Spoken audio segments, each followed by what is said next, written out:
राष्ट्रवादी काँग्रेस शरदचंद्र पवार पक्षाचे निष्ठावंत पदाधिकारी आणि गेले 35 वर्ष आमदार डॉक्टर जितेंद्र आव्हाड यांचे कट्टर समर्थक अशी ओळख असलेल्या शिवा कालूसिंह यांची राष्ट्रवादी काँग्रेस शरदचंद्र पवार पक्षाच्या महाराष्ट्र प्रदेश चिटणीसपदी नियुक्ती करण्यात आली।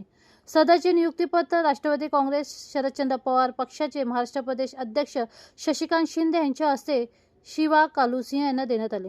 शिवा कालूसिंह यांची ओळख आव्हाड समर्थक अशी असली तरी जनसामान्यांचा केवारी म्हणून त्यांना गेले 35 वर्ष वागळे इस्टेट प्रभाग क्रमांक 16 मध्ये ओळखले जाते। प्रभाग क्रमांक 16 मध्ये राष्ट्रवादी काँग्रेस शरदचंद्र पवार पक्ष वाढवण्याच्या दृष्टीने ते काम करत आहेत। तसेच वागळे मध्ये राष्ट्रवादी काँग्रेस शरदचंद्र पवार पक्ष कार्यरत आहे, तो फक्त निष्ठावान पदाधिकारी शिवा कालूसिंह यांच्यामुळे। पक्षासाठी निष्ठेने काम करणाऱ्या शिवा कालूसिंह यांना पक्षाने विश्वास दाखवून महाराष्ट्र प्रदेश चिटणीस पदी नियुक्ती करून अजून एक नवीन जबाबदारी दिली आहे। माझ्यावर पक्षाने विश्वास दाखवून जी नवीन जबाबदारी मला दिली आहे ती मी निष्ठेने पार पाडीन आणि पक्ष वाढवण्यासाठी अधिक जोमाने कामाला सुरुवात करीन, अशी ग्वाही राष्ट्रवादी काँग्रेस शरदचंद्र पवार पक्षाचे महाराष्ट्र प्रदेश चिटणीस शिवा कालूसिंह यांनी दिली।